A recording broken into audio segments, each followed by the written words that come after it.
The idea kind of came from Roblox. I used to have a Roblox business. I started off with like print-on-demand businesses. What I realized was that print-on-demand was short-term, and I need to make something long-term. It came to my mind, hey, I gotta start this Christian clothing brand, and boom, that's where RetroNova started. Personally, is I would create a version of myself where he does all the things he has to do. My father, he kind of like went through everything. He had like lots of struggles. Like his brother, my uncle got kidnapped. He ended up staying back in Iraq trying to like save his brother from ISIS. I make designs that are so nice that people just give me money. I got scammed by my manufacturer. I spent about like $5,000 on different like clothing brand things. Hey guys, welcome back to another episode of Untuck Your Cross. Thank you so much for joining us. And today I have Saint Misho, the founder of RetroNova. Misho, thank you so much for coming on the podcast. First question, would you be able to explain to us what is RetroNova? Well, for starters, RetroNova is a clothing brand. The idea kind of came from Roblox. I used to have a Roblox business. So growing up, I used to make these like soccer shirts on Roblox, and I ended up making good money off of that. And then one day, my teacher, he came up, he asked me, he's like, "Hey man, since you made so much money off of this Roblox thing, why can't you do it in real life?" And then first, I started off doing print on demand. I started off with like print on demand businesses, and I made money off of that, which was profitable, but it wasn't something as like. It was something more short term. Like what I realized was that print on demand was short term, and I need to make something long term. And as I was growing in my like faith journey, like I started reading the Bible more. This was about grade 12. I started reading the Bible more, and it talked about Matthew. It talks about whatever you eat or drink, do works that glorify God. And then it came to my mind, hey, I gotta start this Christian clothing brand, and boom, that's where RetroNova started. Yeah, when I was watching your or looking at your website and reading the about page, just the idea of being able to make money on Roblox through designing clothes, like I didn't know you could do that. And the fact that you've made, I think $5,000 is what it said. Yeah, that's insane. That's something that what sparked you. And so now that you've shifted from doing print on demand to something that's glorifying God, what do you think is like the biggest shift between that, doing print on demand to a Christian clothing brand? At first, I mean, it kind of depends on what type of print on demand it is, but like print on demand, you could be doing different types of print on demand. So if you're doing SD, it's kind of less. It's there's less of a branding aspect to it. It's more of like you're just selling products based on what the product is. So the difference between like a print on demand company is a print on demand company or like a brand doesn't sell as much as like a clothing brand would. Like what I mean by that is that a brand has already established fans, established audience, whereas a print on demand doesn't really have that. Now there could be a brand that does print on demand and they could do that too, but it really just depends on the brand. That's kind of what the main difference is. The profit margin is also a huge factor. That's fair. And so now that you've started RetroNova, walk us through that first drop that you had. The first ever product I dropped was, I believe it was a Christian zip-up hoodie. And I just started. I didn't use Shopify. I was using Big Cartel. I didn't know how to market my brand. Like I knew how to go viral, but I didn't know how to really market my brand. So like my first drop, it kind of failed. It did fail, right? And then I was just kind of stuck. I was like, dang, how should I market this? And I started doing more like research. I started realizing like, how do you sell to people? How do people buy something? People buy things because they like it, but they also buy it because there's attention to it. So you have to generate attention towards what you're doing. The reason why I didn't sell out was because I didn't have attention. I didn't have an SMS. I didn't have eyes on me. I had no eyeballs watching me. And yeah, pretty much it. And so what have you found to be the best way to gain that attention for specifically a Christian clothing brand? Because doing it for a non-Christian clothing brand is going to be different. So what have you found to be the best way to do that? I mean, like for starters, I'd say pop-up is really good. Pop-ups, that's for more Christian brands specifically. If you're a Christian brand, I'd go to churches or fellowship or whatever denomination you're. Just go in there, try working something with your pastor or deacon, whatever it may be. Yeah. And that's what I would say, pop-ups. But for in general, it's all pretty much the same. I would say, yeah, just do organic marketing and do Facebook ads. What ads is like pretty much you pay Facebook Meta to like advertise your ads and stuff. So I'd say do Meta ads once you kind of got an established business. I would only do Meta ads if I already know what I'm doing it. You already studied much. So as soon as you get the organic content going up, you know how to promote and market that, then I would shift to Meta ads. Yeah, I've seen people first release campaigns and reels organically, and then if they see that those views are going up, then it's worth putting money towards Meta ads. Yeah.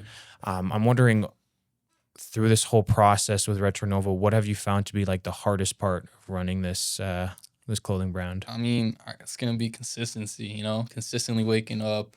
Hey, I gotta do this drop, you know, consistently just like focusing on that, not letting you get distracted by what's going out in the world. That's what I would say. So now, where is RetroNova in regards to it? Just today, what's going on with So RetroNova right now, today? currently, I got scammed by my manufacturer. So I spent about like 5,000 on different like clothing brand things, and pretty much like I think I honestly wasn't ready at that time to spend that much money, because I should have done more research. I should have like kept doing what I was already doing.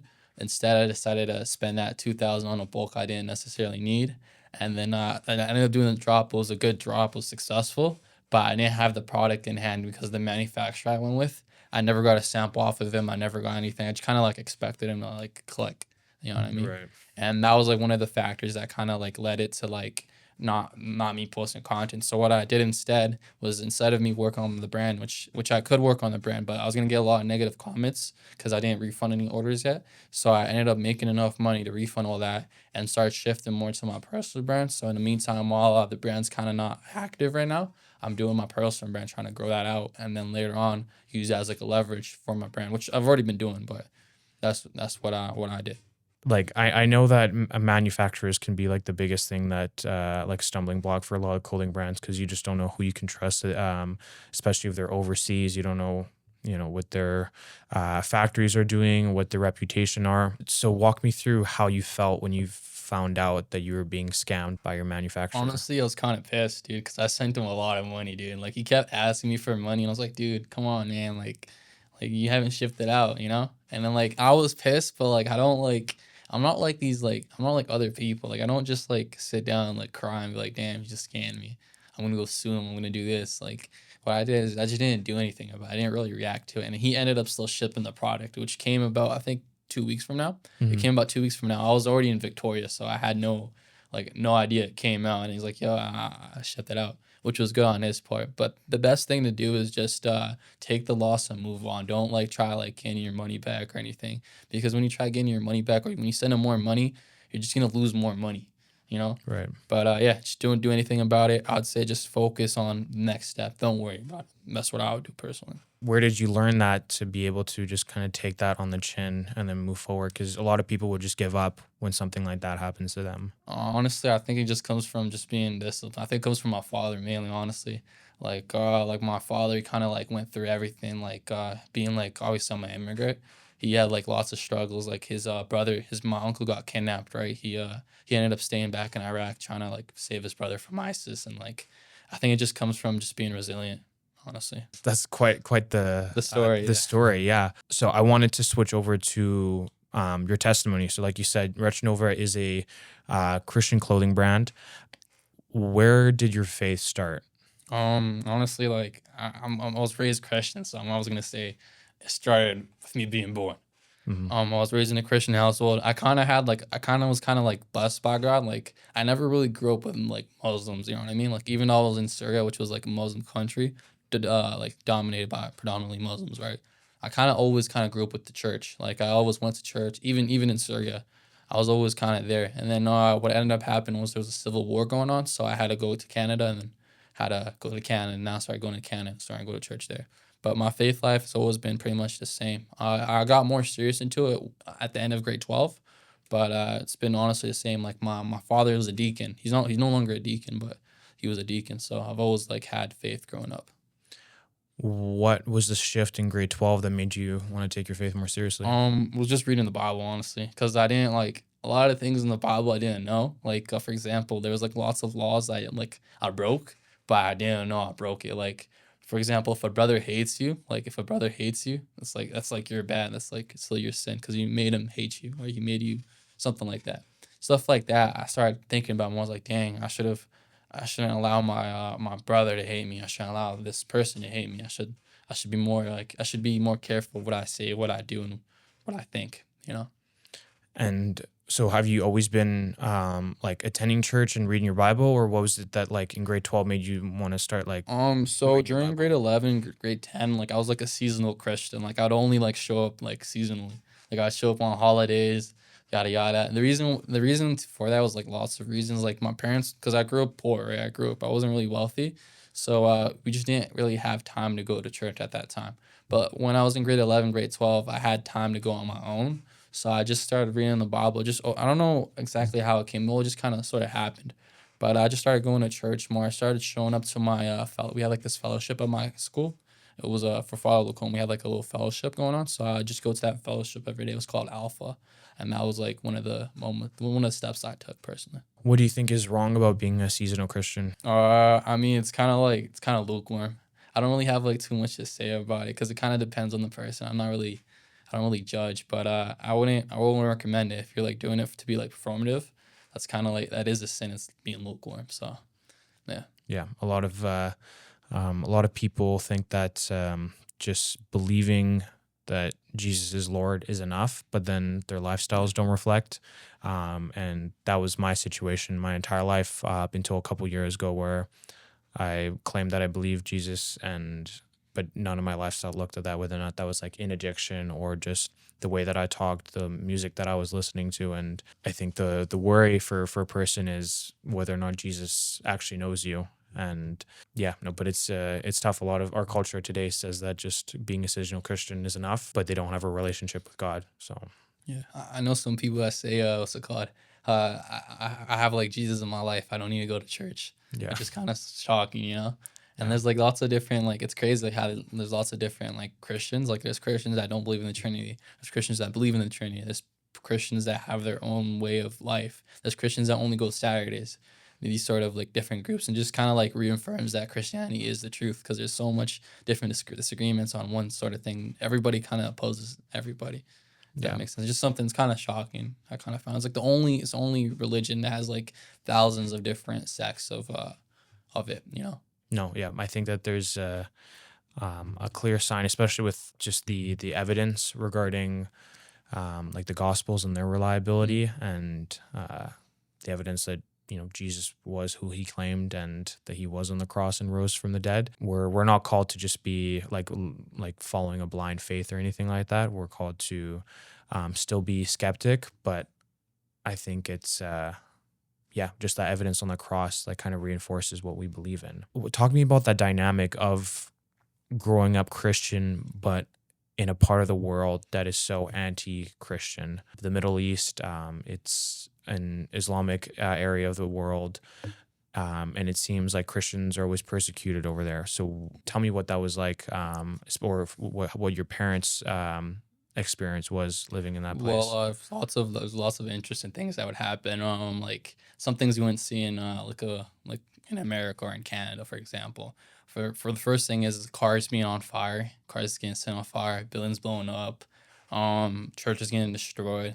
You could see that happening, like obviously terrorist attacks, but there was like a different dynamic. We're like kind of second class, like we're seen as like second class citizens because of our faith. We're seen like kind of like subhuman, and like it's kind of like we're like kind of segregated because of our faith, because of our religion.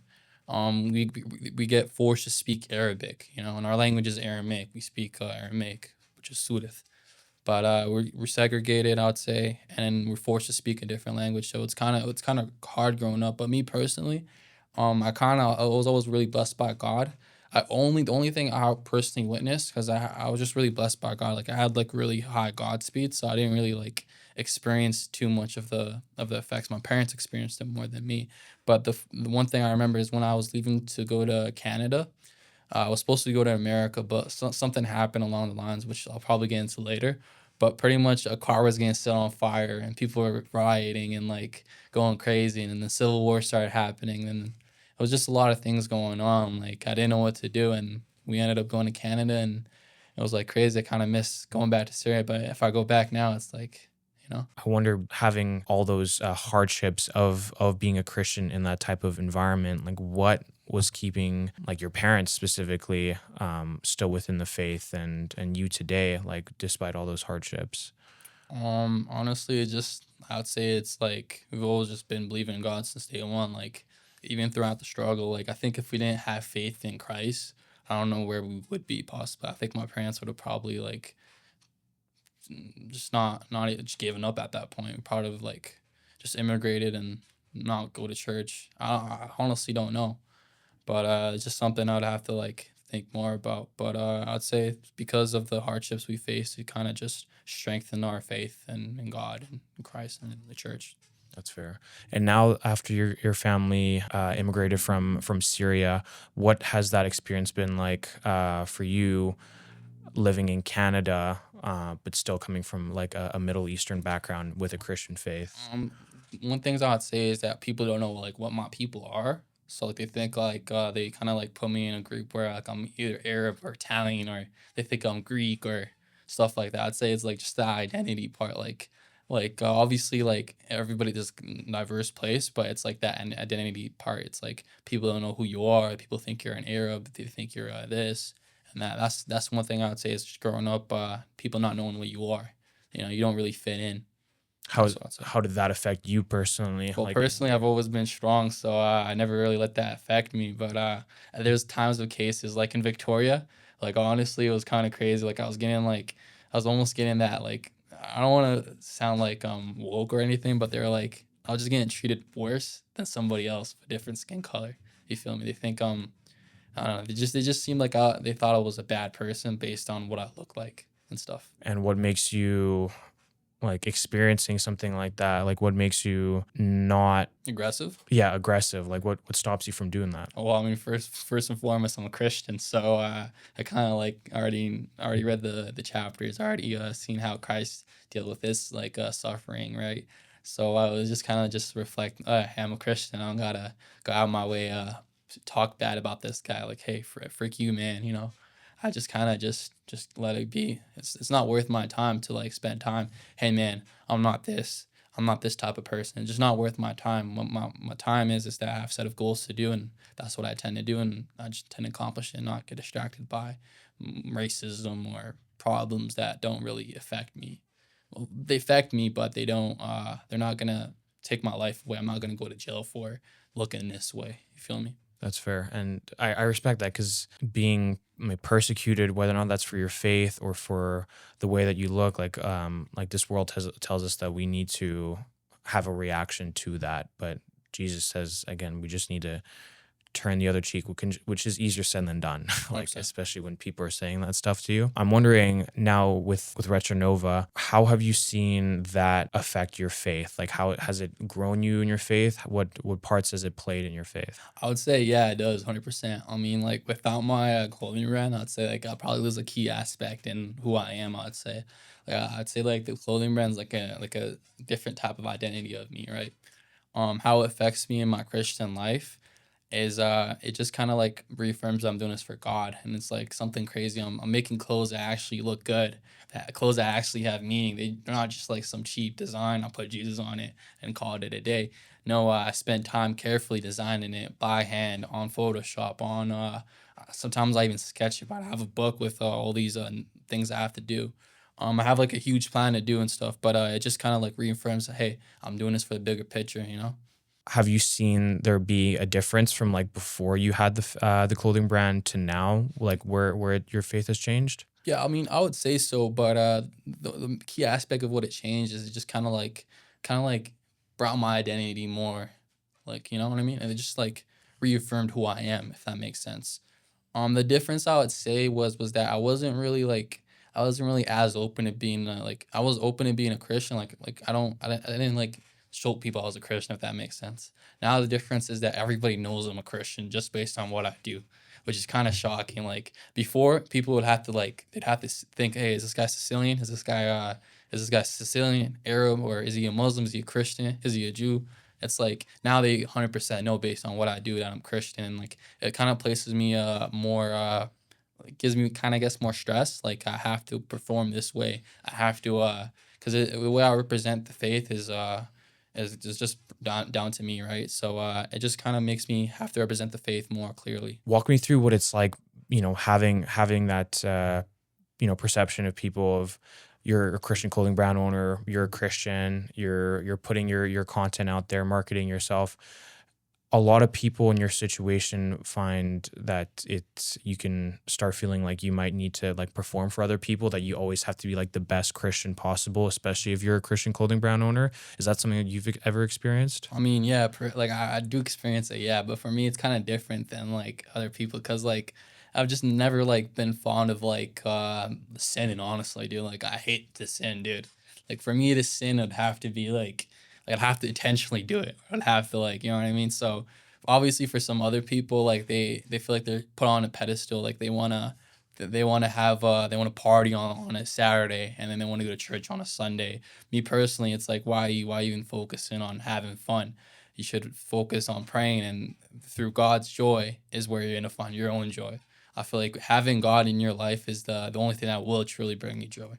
And yeah, Yeah. I don't really see the the stress of being a Christian or having to perform. Yeah, I think a lot of people they're seeking empty validation and empty fulfillment at the end of the day when they go to clubs, and they're all in these addictions, and that's exactly what I was experiencing before. But just the fulfillment from like having unconditional love from Jesus is like there's nothing in this world that can compare to that, and people are just they just haven't tasted that, and once they do, like they will change. Like it changes you, it changes your life, it changes your heart from a stone, like a heart of stone, to a heart of flesh. 100%. I mean, like I'll say this, man. Like everything you do is work. Going to church is work. Everything you do is work. So, like you being scared to perform, you being scared to what's it called, to glorify God is just, I guess, it's like insecurity. You gotta like straight up just lock in, just go to work. The way you go to work, going to work itself, going to your 9 to 5 is another way of work. You have to represent yourself a certain way. So just kind of just keep working, man. Honestly. Tell me about what is the lifestyle of having a clothing brand and a Christian clothing brand that people don't see? What's the behind of the scenes that you aren't putting out on the social media that people are able to Um, see? the only thing I would say is just being like good off camera. Like for example, like I don't want to say it because it's kind of like I don't feel good talking about it, but pretty much like in Victoria, I would like I'd have like food like laying around, so I'd give it to the homeless, and like I would like do things for like the community that people don't see. And people obviously assume that hey, this guy's making money, this guy's like wasting, he's doing something bad with it, or like oh I'm like I don't know, like they always see that picture that hey this guy's getting rich off like Christianity, and he's not doing it for God, he's doing it for his own glory, and like it's just like that's the thing that people don't see is that I'm actually doing works for God, and I don't like going outside and like showing people I'm doing charity, but I do charity in my pastimes. I do also give to my own church too. I do indulgences, like I give to the church. I do tithing. Just lots of things I do outside of like outside of the cameras, outside of the thing that is kind of like being good and doing good in the community. I respect that. Yeah, I think some people will see Christians, doting on camera and doing stuff for the homeless and whatnot, and then the person watching that is wondering whether or not they're being like you said performative, or they're just doing it just for views and stuff. But I think that's great that you feel conviction to not specifically share that, and that's something that you just do for yourself and your relationship with God. And I think that's something that we all, not everything that we do for the Lord needs to be publicized because it can sometimes take it away. Now, in regards to actually running the clothing brand and what you're doing day to day, designing, talking to manufacturers, dealing with customers and stuff, what's the side that people don't see? The things that they don't see is designing the clothes. Like I should record it, but sometimes I don't record it and I don't make content out of it. So that's one thing. You don't see the behind the scenes of me actually designing the clothes. They just kind of see the final product. They don't see like, oh, I started with this product. It was kind of bad and now it looks into this. It's like a sick piece. Like this is a sick piece right here. This Yeah, took me no. a lot of work to do. I put the fur on it. There's a back design. If you scan the back of this, which I'll probably show you later on, Mhm. you scan the back of this, it takes you to the website. There's like there's extra things, you know what I mean? It's all about just the design behind the scenes of making the content. Yeah, I'd say a lot of behind the scenes stuff, texting the manufacturers. The best way to get manufacturers, I would say, if you're trying to be safe, if you're really trying to be safe in 2026 or 2020, whatever it may be, is just go through Alibaba. WhatsApp is good and stuff, but if you're gonna do a WhatsApp manufacturer, which is either from Pakistan, Bangladesh, Portugal, depending where you get your manufacturer from. Personally, my manufacturer from China. I do have a manufacturer from Pakistan. I got a few manufacturers from Pakistan, and one thing you do is always send 25%. Don't send 50. You can send 50% as long as the number is not too high. They could run off with. You know what I mean? If you send them the full payment, he could just like take the payment, not deliver. But there's also leverage. You have to create some sort of leverage for them to not scam you. Like for me personally, like when I got scammed, he still ended up shipping the products. He shipped them last month. The reason why I shipped them last month is because he started seeing I was doing well for myself. He's like, dang, if I lose this client, I can't do this. It's all about creating leverage too. So I would say keep in mind that when you text WhatsApp people or people on Instagram or whatever, is always think about the leverage. Make sure you create a good leverage and make sure the people you're talking to are actual manufacturers. Obviously, if they take a lot of pictures, you don't know that. So I'd say do your research before going WhatsApp. You'd have to actually start getting into the business more. Talk to other clothing brand owners.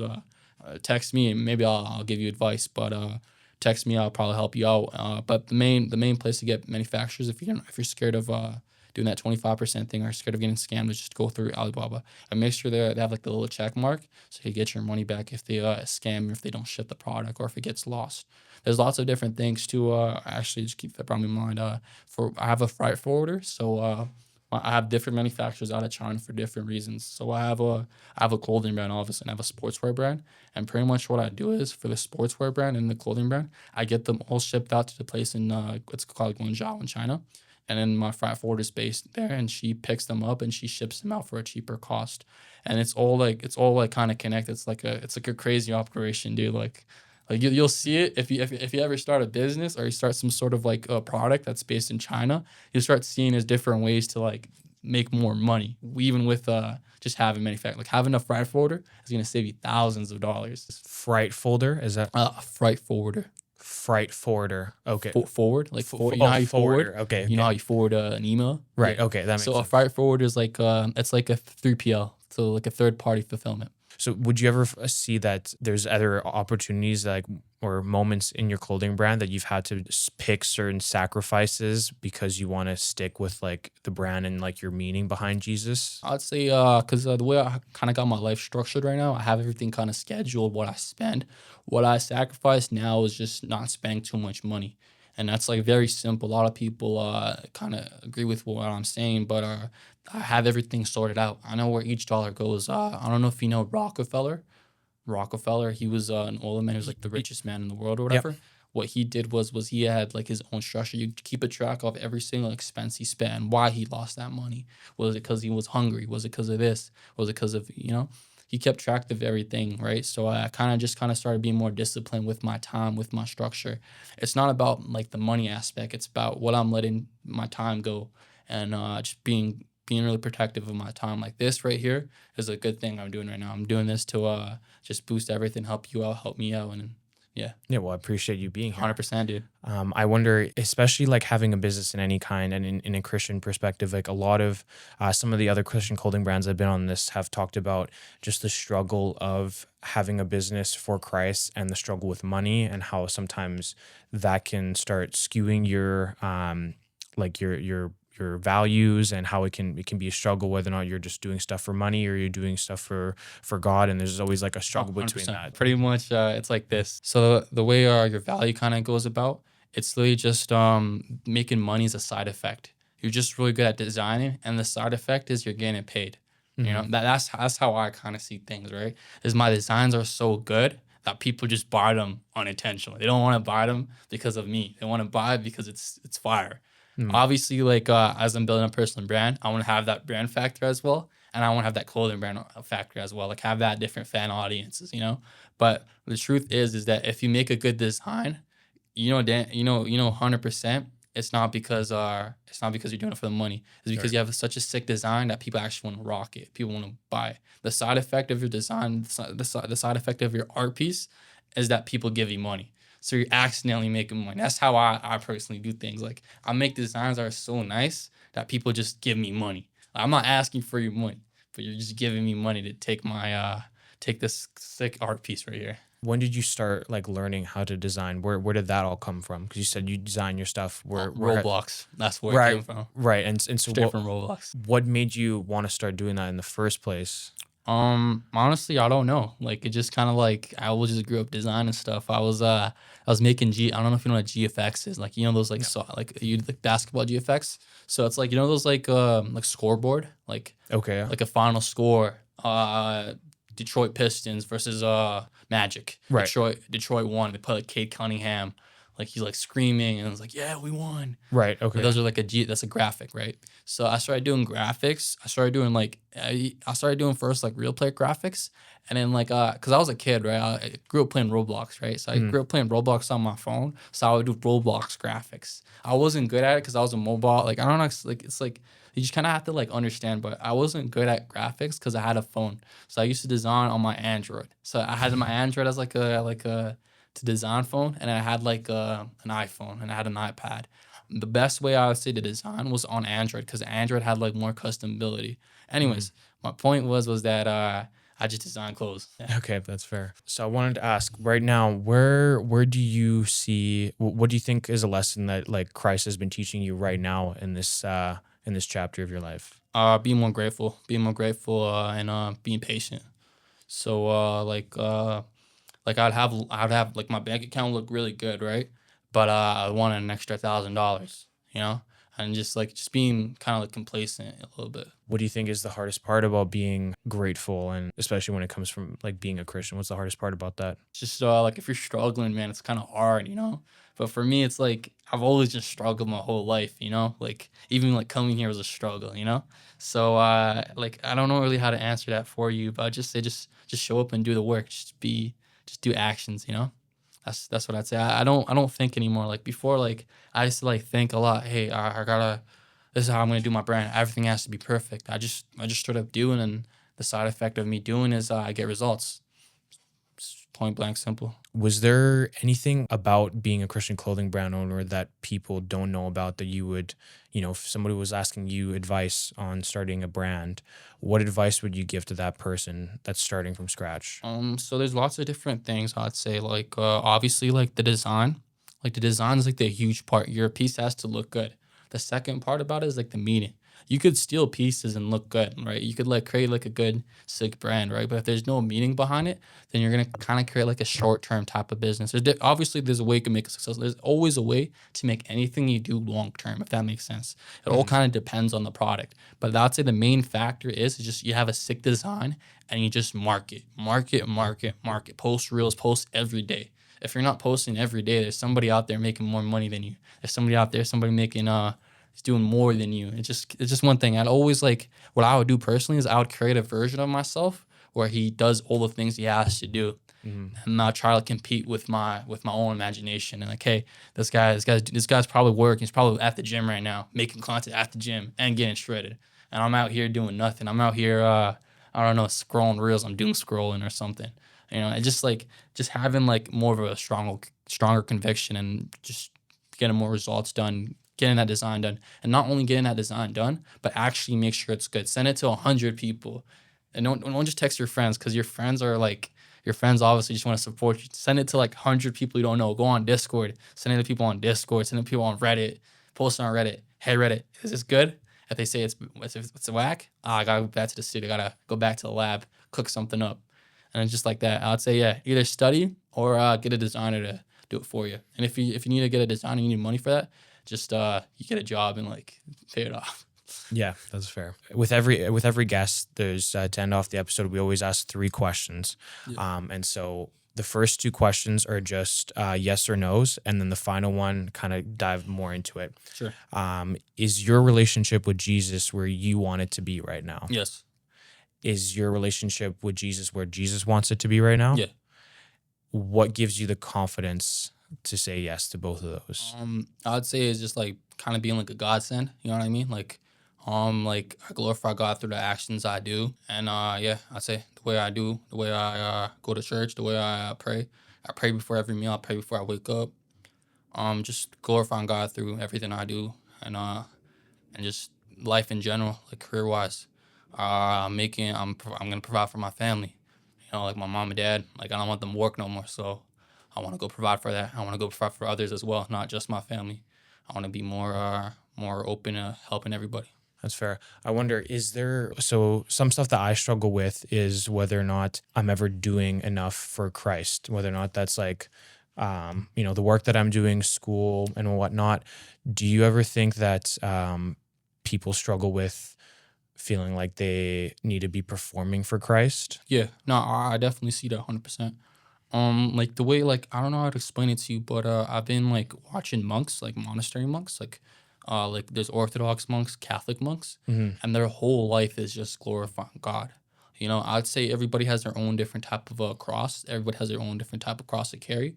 Like for mine's not being. Maybe for now it's not being a monk. Maybe later on in my life I'm gonna be a monk.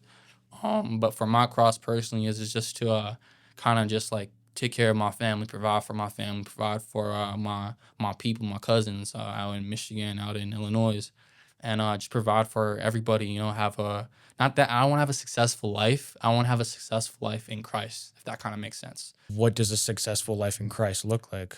It depends on everybody. It depends on what cross you're carrying. For me it's just providing for my family right now, and I have to like for me it's like there's lots of different steps I have to take. First I have to provide for my family. I'd say is like the main aspect. If my family's eating, then that's one thing I'm glorifying Christ because I'm honoring my parents, right? That's one of the 10 Commandments, I'd say. But it looks different for each people. Some people, for example, like a priest or a pastor, his way of glorifying God is showing up and preaching, Hmm. getting more followers for the church or for Christ in general. It depends on each person. For me personally, right now is just providing for my family and doing the best I can and glorifying God through the work I do and just showing up every day, not taking a day for granted, just waking up, working. Gotta do something. Just not being lazy, not just being sitting around and having like gluttony. You know what I mean? No, 100%. I do have one last question 100%. for the person who might run into Retronova online and or at events, and they're wondering who this Jesus person is and why they should be even interested in learning more about him. What would you say to that person? I'd say why he wants to learn more about him. Yeah, like why should he learn more about Jesus? I mean, there's lots of different things. It's like he's like the only man who's never sinned. So I'd say it's like the most interesting thing is like there's no man like Jesus. You know what I mean? Like it's just like I've never seen. Have you ever seen a perfect man before? I haven't, no. No, you haven't. Yeah. There's only one perfect man, Yeah. and he claimed to be God. And I'd say that's like, I don't know. I'd say anybody would want to look in that. I think Christianity is like the most researched religion. The Bible is like the most popular book in the world. It's the most sold. There's the most copies. And just like kind of like remarkable. Hey, if you never looked into it, I'd say it's like crazy. I've never met a perfect man in my life. So it's like that's one thing. The next thing is that the like apostolic tradition. There's the books like how they produced the Bible was passed through these disciples. These disciples wrote it. They had like a rater for it, and it's the most preserved book in the world. And there's like lots of things too, like even like the early church itself, like the early church. That's crazy how they believed in God when He died, when Christ died and came back. Instead of them saying, "Oh, He doesn't exist," they're like, "This guy's real." You gotta. It's like shocking to me. That's what I would say honestly. It's like the most shocking thing in the world. Like there's no story. It's like the greatest story never told, literally. I mean, it is told, but you know what I mean. And so, like, if somebody were to come up to you and ask about, why Retronova is a Christian brand, like, what would you say to them, like, who Jesus is? How would you describe who Jesus is to them? I'd say it's a perfect person. And it's the most lovable person. That's what I would say honestly. And why does a person need Jesus in the first place? Why do they need Yeah. Jesus? Well, there's lots of things. Like back in the day, it was like the sacrifice. I'd say so. People need Jesus because they're born in sin, right? So I'd say people need Jesus for that sacrifice. Misho, was there anything that you feel like we should have talked about today that we didn't go over? I'd say like the brand name. Right. Yeah. Yeah, So RetroNova. Yeah. what does Retronova stand for? So retro stands for the past, like the Old Testament. So when you read the Bible, there's the Old Testament, right? And there's also a New Testament. So that's where Nova comes into play. Nova means light, and then in the Bible and Old Testament, there's described to being a light, And then if you do like cross references in the Bible, that Jesus Christ is the light of the world. That's what it says in the New Testament, and that's where that Nova comes in. It's kind of like a hidden meaning. I didn't want to like be direct. I want to like have like a Christian name and like people know it's a Christian thing. I want people to wear this and like, oh, this is a Christian brand. I didn't know. It's kind of like In and Out. You know In and Out. Yes, yeah. It's most people don't know that it's like a Christian fast food place. Yeah. So obviously the clothing brand aspect to it, because I didn't really talk about the thing I'm doing, but the clothing brand aspect of it is a Christian brand. But there's gonna be a sportswear aspect to it, which what I'm doing right now is instead of doing working on the brand, I've been working on the sportswear aspect. The sportswear aspect is we call local teams, or we have like I'm gonna start the account and stuff, but pretty much we call local sports teams and we supply them jerseys with our logo on them, with our design on them. That's one thing I'm passionate about. That's one thing I've been doing locally and yes, domestically too. But yeah, and that right there is like, hey, they look up the brand, like, oh, it's a Christian brand. Oh, shocking! I never knew this. Like these guys made such sick jerseys, and they're Christians.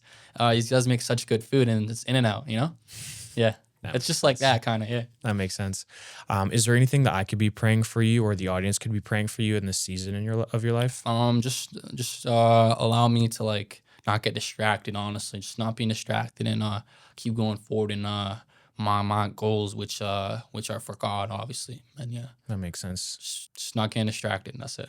Yeah, praying for my health and safety and all those sorts of things. We'll do. Saint Misho, thank you so much for taking your time. Thank you for you too, man. Yeah, of course. I'm looking forward to now that you've, like you said, like you ran into that problem where your clothing brand manufacturer scammed you, and now you've been able to pay off, and now you're hoping that you can start releasing now. That's the plan. So yeah. I'm looking forward to see all of that roll out. Thank you guys so much for joining another episode of Untuck Your Cross. I pray that today is just another day that you guys can just learn more about what it's like being bold in your faith in places that can be harder, especially in the fashion industry. And I'm hoping that it's just another episode that you guys feel pushed to go to church, to learn more about Jesus, to put your faith in Jesus. Yeah, until next time, stay bold and stay blessed. Ciao.